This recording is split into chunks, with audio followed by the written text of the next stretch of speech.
নমস্কার বন্ধুরা, music and travel by Pinky চ্যানেলে আপনাদের আবার স্বাগত জানাই। চলে এসেছি আমার প্রবাসের জীবনে আর একটি সম্পূর্ণ নতুন ব্লগ নিয়ে। ভিডিও আপনাদের সাথে আমি শেয়ার করতে চলেছি। সেদিনকে ছিল মঙ্গলবার। আমার মেয়ে পিহুর স্কুলের ওপেন হাউস। তাতে এসে এই প্রথমবার ওপেন হাউস কি সেটার অভিজ্ঞতা অর্জন করলাম। তবে আগেও শুনেছি আমি এই ওপেন হাউসের সম্বন্ধে আমার কিছু বন্ধুদের মারফতে, তবে নিজের জীবনে এরকম কোনো ওপেন হাউসে যাব সেটা কখনো ভেবে দেখিনি। তাদের সাথেও সেই অভিজ্ঞতাটা শেয়ার করে নিলাম। আসলে আমেরিকাতে অগাস্ট মাস থেকে মে মাস পর্যন্ত সেশন চলে, আর এই সেশনে বাচ্চারা স্কুলে যা যা পড়াশোনা করে তার মধ্যে মা বাবাদের ভূমিকা খুবই কম থাকে। তাই জন্য বাচ্চারা স্কুলে কি কি পড়াশোনা করেছে, কি কি স্কুলে শিখেছে বা প্রজেক্ট ওয়ার্ক করেছে, এই সমস্ত কিছু এই বছরের শেষে প্যারেন্টসদের সাথে স্কুল শেয়ার করে থাকে। আর সেটাই হলো ওপেন হাউস। ওপেন হাউস ছিল সন্ধ্যে 6:30 থেকে। ও যেহেতু 5th গ্রেডে পড়ে, ওদের টাইম ছিল সন্ধ্যে 6:30টায়। দেখে হয়তো আপনাদের লাগছে এখন দুপুর 3টের মতো বাজে, কিন্তু না, এখন 7:30-8টা পর্যন্ত প্রায় দিনের আলো থাকে। চলুন, চলে এসেছি পিহুর স্কুলে। এর আগেও স্কুলে একবার ঢুকেছিলাম, কিন্তু ক্লাসরুমটা ঘুরে দেখা হয়নি, কারণ তখন অ্যালাউ ছিল না। আজ প্রথমবার ওর ক্লাসরুমে যাব। এসেছি ক্লাসরুমের সামনে, আর পাশে যে লাল রঙের লকারগুলো দেখতে পাচ্ছেন, এগুলো সমস্ত ওদের জন্য ক্লাসের যাবতীয় জিনিসপত্র রাখার জন্য। এই যে ওর ক্লাসরুমটা কি সুন্দরভাবে সাজানো গোছানো, দেখেছেন? আর এই যে ক্লাসে ঢুকেই ও ব্যস্ত হয়ে পড়েছে ওর প্রজেক্ট ওয়ার্কগুলো দেখানোর জন্য। মানে স্কুলগুলোতে কিন্তু ক্লাসরুম বলুন বা লাঞ্চ রুম বলুন, সমস্ত জায়গায় কিন্তু বাচ্চাদের টেবিল চেয়ার অ্যাসাইন করা থাকে। অন্য কোনো যে কোনো টেবিল বা চেয়ারে গিয়ে তারা বসতে পারে না। সেই মতো তাদের প্রজেক্ট ওয়ার্ক আর ট্যাবগুলো ওদের টেবিলের সামনে সুন্দরভাবে গোছানো ছিল। প্রজেক্ট ওয়ার্কগুলো এখন পুরোপুরি আমাদের বাড়িতে দিয়ে দেওয়া হবে। বলুন, ওর ক্লাসরুমটা আর স্কুলটা আপনাদের ভালো করে দেখিয়ে নি। ও হ্যাঁ, ওদের একটা 5th গ্রেডের বাচ্চাদের পারফরমেন্সও আছে, সেটাও আপনাদের সাথে শেয়ার করব। তারপর বাড়িতে গিয়ে আপনাদের ভালো করে ওর প্রজেক্ট ওয়ার্কগুলো দেখাবো।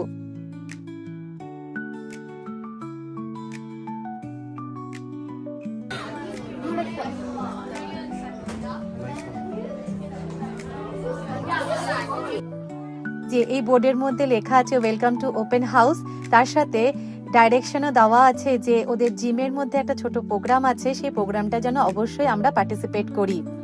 আর এই যে ক্লাসরুমে এই জায়গাটা হচ্ছে ওদের ক্লাস টিচারের জায়গা। এখানেও কিন্তু খুব সুন্দরভাবে সাজানো গোছানো, পুরো নিট অ্যান্ড ক্লিন ভাবে সমস্ত কিছু অ্যারেঞ্জ করা থাকে।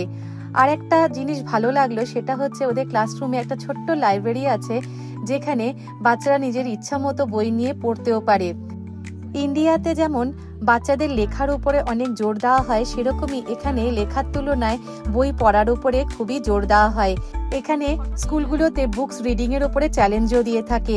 ওরা লাইব্রেরি থেকে নিজের পছন্দ মতো বই নিয়ে গিয়ে পড়তে পারে। এই যে আমার মেয়ের নাম লেখা স্নেহাংশী, বোর্ডটার মধ্যে লেখা বেটার টুগেদার। এই ক্লাসরুমে যত বাচ্চা আছে সমস্ত বাচ্চাদের নাম ছোট ছোট হার্ট শেপের মধ্যে লেখা হয়েছে। একটা অজানা দেশে এসে আর কতগুলো অজানা মানুষের মাঝখানে নিজের বাচ্চার নাম দেখতে পেলে কতই না ভালো লাগে বলুন।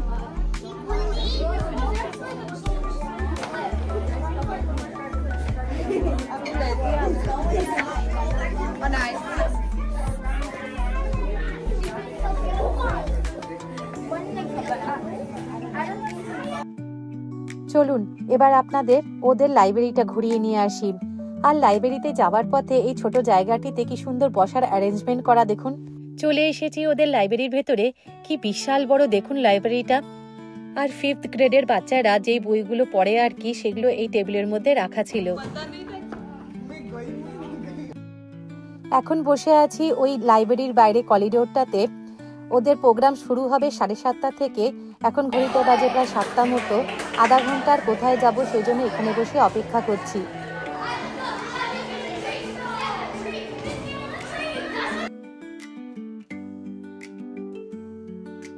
আর এই পুরো ওপেন হাউসে সবচেয়ে এক্সাইটেড কে ছিল জানেন?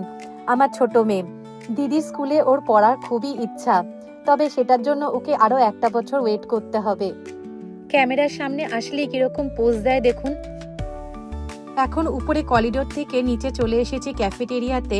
এর সামনেই ওদের জিম রয়েছে, ওখানে ওদের প্রোগ্রামটা হবে, তার জন্য ওয়েট করছি এখানে বসে।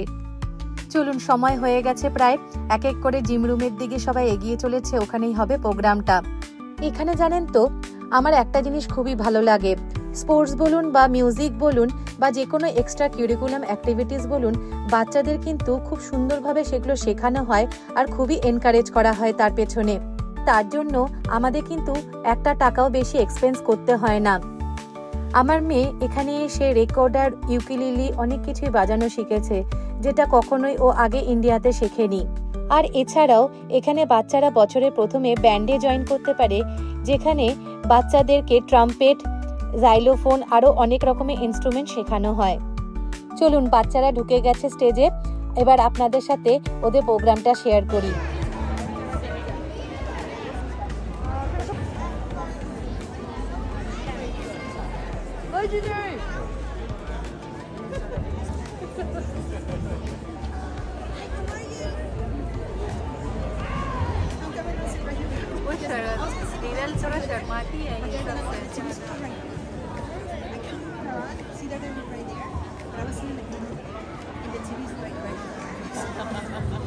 Group of kindergarten students who attended this school. After they attended kindergarten, the School Young Learners was open. As you probably remember, COVID happened at the end of their kindergarten year, and then they were home for a while. So you're going to get to see some of those skills tonight. Before we begin, we'll take a second to silence all of your cell phones, and please be aware that we are videoing this performance.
চলুন, programme প্রায় শেষ, এবার বাড়ি যাবার পালা।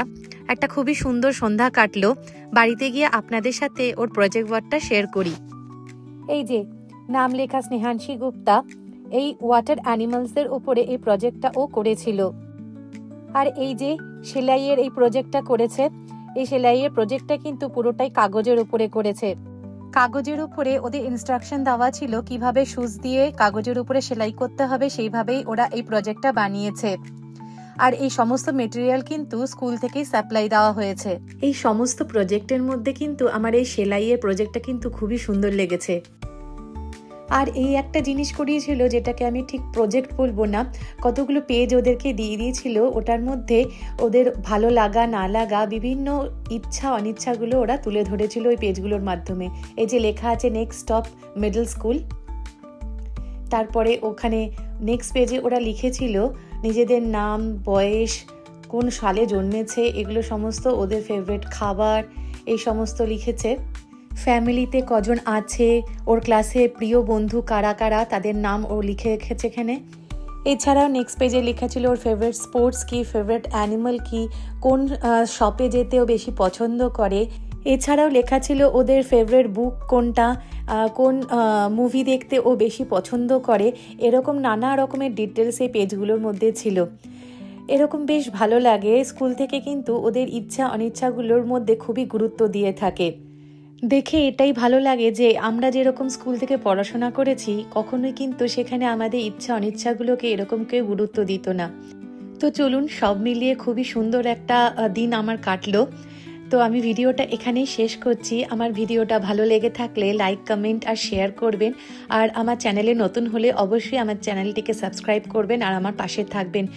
চলে আসবো আরেকটি সম্পূর্ণ নতুন ব্লগ নিয়ে। ততক্ষণে সবাই ভালো থাকবেন, সুস্থ থাকবেন। সবাইকে বাই আর টাটা।